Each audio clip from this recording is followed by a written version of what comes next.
In this video, we're going to be discussing why I believe housing prices will continue to rise in the Grand Rapids, Michigan area during 2019 and beyond. And I will be sharing with you the economic and demographic research that I've done to arrive at that decision. Folks, first off, it comes down to the basic economics of supply and demand. Okay, we have very low inventory in Grand Rapids, and we have had for many years now. And if you want to take a deeper dive on that, take a look at my latest market update video. I put those out every month, but go out to my YouTube channel, take a look at that, and you will see what the current inventory is. But it's been running below 2 months of inventory for the last several years. To put that into perspective, when you have 2 months or less of inventory, you should expect housing prices to rise in the high single digit to low double digits on an annualized basis. And that is exactly what we've been seeing for several years here in Grand Rapids. So the inventory number is absolutely critical. And again, I put that out every month on my residential real estate market update. So take a look at that. The other thing to look at, folks, is increasing demand. Again, it's supply and demand, right? So we know just based on the low inventory that there's not a lot of supply, but we have increasing demand. We're seeing people move to Grand Rapids from other parts of the state. I'm currently working with several buyers in the Lansing area, some folks coming over from the Detroit area, all moving to the Grand Rapids area. Additionally, we're seeing people move from out of state. Okay, we're seeing people move from California and other parts of the United States. So we are seeing an influx of people moving into the Grand Rapids area, not only from other parts of Michigan, but from other parts of the United States. So we have increasing demand and, again, very low supply, very low inventory. Okay. Additionally, we're seeing increased U.S. population. Now, according to the U.S. Census Bureau, as of May of 2019, when I'm making this video, there's one birth in the United States every 8 seconds. There's one death in the United States every 12 seconds. And there's one international migrant net every 34 seconds in the U.S. So when you net that all out, you have a net gain of one person in the U.S. every 16 seconds. So we're seeing increased U.S. population along with increased global population, of course.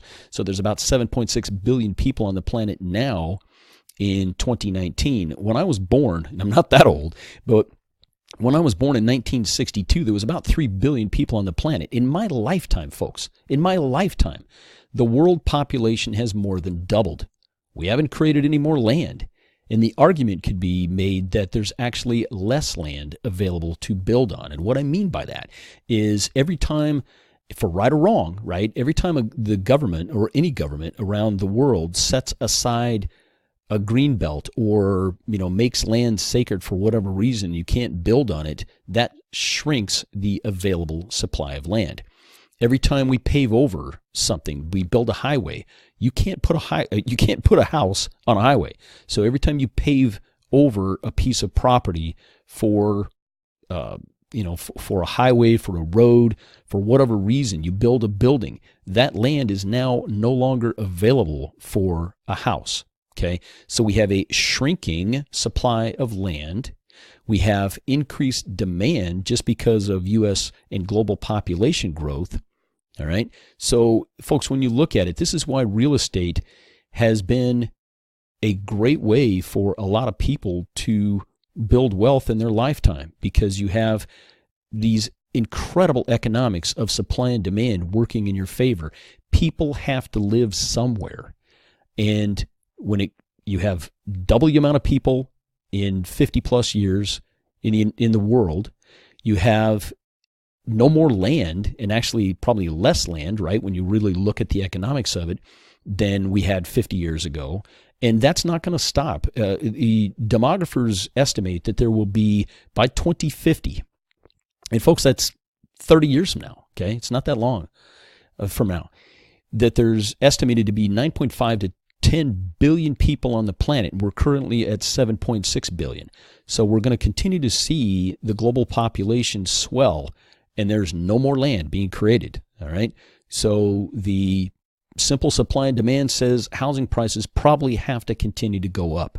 Now, beyond that, you have the cost of labor and materials on top of the cost of land, right? Because as the cost of land shrinks and just normal inflation, right, which really is the value of the dollar going down, but without getting too geeky on this stuff, you have the cost of land, labor, and materials going up. That will continue, along with increasing demand, will continue to drive housing prices up. When you look at it and you understand economics, there really isn't any other conclusion to arrive at, okay? Now, additionally, we are seeing a trend on a nationwide basis of people moving from higher cost areas to lower cost areas. And the average price of a house in Grand Rapids as of May 2019, when I'm making this video, is $235,547. The average price of a house in the United States is $380,000. Now, what that means is our average house price here in Grand Rapids is 61% cheaper than the national average. Let me repeat that. The average home in Grand Rapids at $235,547 is 61% cheaper than the average house in the United States. As people move from higher cost areas to lower cost areas, we will more than likely see a continued influx of people into the Grand Rapids area as we have more companies moving here, the medical mile being completed and built out, all these really great projects that are happening in Grand Rapids that makes this area very desirable for many people. We are more than likely, and on a relative basis, a pretty inexpensive place to live. When you look at other, the coastal areas of the United States and other large cities, we have a very low cost of living, and other people will continue to find that attractive. And as they find out about Grand Rapids, they're going to continue to move here, and that's going to continue to put upward pressure on housing prices. Now, we just looked at some of the economic reasons, the supply and demand reasons behind why housing prices will continue to rise. Now, let's take a look at demographics. And in finance, and I have an extensive background in finance we say demographics is destiny, okay? So think about what I'm about to share with you, and just remember that. Demographics is destiny. People do certain things at certain points in their life, okay? And we're going to talk here about the millennials. Now, I'm a baby boomer, born in 1962. I'm on the tail end of the boomers. There's about 70 plus million of us. Guess what? There's about 70 plus million, depending on how you run the data, there's 70 plus million millennials, okay? So there's a huge amount of people, and they're just now entering home buying age. According to the U.S. Census Bureau, millennials were born between 1982 and 2002. Now, there's 70 plus million millennials. The average age for a first-time home buyer historically has always been around 31 years old, okay, 30.5, 31, 31 and a half, whatever. But let's just say 31 years. So the average person, the average first-time home buyer in the United States is about 31 years old. The oldest millennial is 37, and the youngest millennials are still teenagers. So we have decades of housing demand nationwide just due to millennials coming of age, coming of home buying age. That in and of itself is going to continue to put upward pressure on housing prices. It has to, okay? Again, as we talked about, we have the increasing cost of land, labor, and materials, the input costs of building homes or any other real estate. Those are going to continue to go up. Again, that's land, labor, and materials, all right? Also, we're seeing, because of the scarcity of land, because of the difficulty in finding labor, the cost of the input cost of materials, what I'm seeing around here in the Grand Rapids area is you're not seeing a lot of homes being built under the $300,000 price range. Most of the homes that I'm seeing, if you're going out to Lowell, if you're going out to Byron Center, the homes that are being built are $350,000 and up. because that's the price point at which builders can make a profit. So you're not going to see a lot of houses, especially standalone single-family houses on a quarter-acre lot or whatever. You're not going to see a lot of those being built in the Grand Rapids area, or probably anywhere in the United States. You're going to see condos, you're going to see townhomes, you're going to see duplexes and things like that, because the builders have to maximize the amount of home they can put on any piece of land. All right, so the land is really going to be the choke point going forward. The lack of available land, again, along with labor and materials, will continue to push housing prices up. But you're just not seeing a lot of starter homes being built at, under around the $250,000 price point. It's just not happening anymore. Okay. Additionally, over the last few years, Grand Rapids has been named one of the best economies in the nation and one of the fastest growing economies in the nation. That will continue to attract people to the area. And as people move into the area from other parts of the state or other parts of the United States, that will continue to push upward, that will continue to cause upward pricing pressure on homes here in the United States. Okay. Another key thing is we have very, very low mortgage rates right now. And again, I have a very in-depth video on a historical look since 1971. I just put that out a few weeks ago, but on the 30-year mortgage rate. So I would encourage you to go out to my YouTube channel, take a look at the 30-year mortgage rate video that I put out. You're going to really like this. You're going to learn a lot, but you're also going to see that any mortgage rate that you can get that's below 5%, folks, that is historically a very, very low rate, okay? So, whether it's 4.5, 4.25, 4, whatever, from a historical perspective, anything sub 5 has been rare. We've only experienced that in the last decade or so, but I'm not going to spoil it for you. Go out and take a look at that video, complete with a chart. You're going to learn a ton. But the point is, low mortgage rates make it more affordable for people to buy houses. So if you're getting a standard 30-year mortgage, the lower the interest rate is, the more house you can buy for your monthly payment.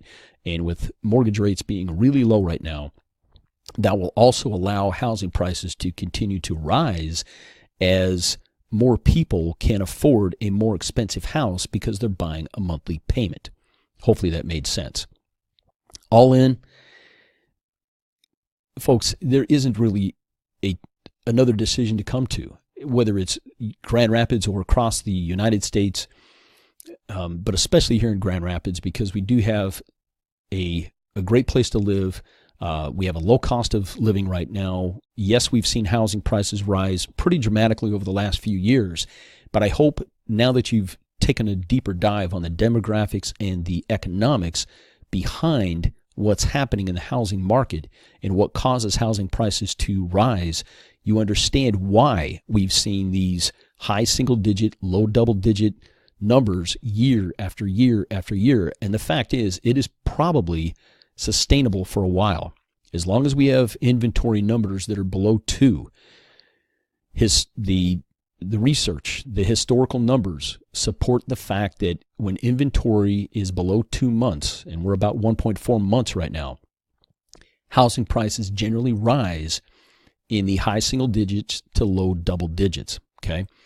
And now, maybe the 10 to 12% increase year over year like we've been seeing for the last few years isn't sustainable. But housing prices, because of supply and demand, because of demographics, because of low mortgage rates, housing prices are probably going to continue to rise during our lifetime. There's really not another decision, another economic decision to arrive at. It may not happen every year, but it's very hard to come to the conclusion that housing prices are going to fall. They may go backwards for a year or two here and there, but again, even that's rare. But if you take a look at demographics, you take a look at population increases in the United States. Again, we're having one net new person every 16 seconds in the United States right now in 2019, and that number will continue to rise, right? As we continue to see babies being born, as the millennials have children, as people are living longer, as we're having, as people continue to migrate to the United States, we're going to see people coming here, one net new person every 15 seconds, and then 14, and then, 13, 12, 10, right? So we're going to continue to see the U.S. population increase. We're going to continue to see the global population increase. People have to live somewhere, and there's no new land being made. And remember, if there's a house on a piece of property, you can't build another house there, right? Unless you scrape that one and make it, a duplex or whatever. So housing prices for the foreseeable future, they have to continue to go up. So hope I made the case. Hope you've enjoyed this video. If you like it, please give me a thumbs up. Please subscribe to my YouTube channel. I will continue to put out these types of videos in the future. Thank you very much.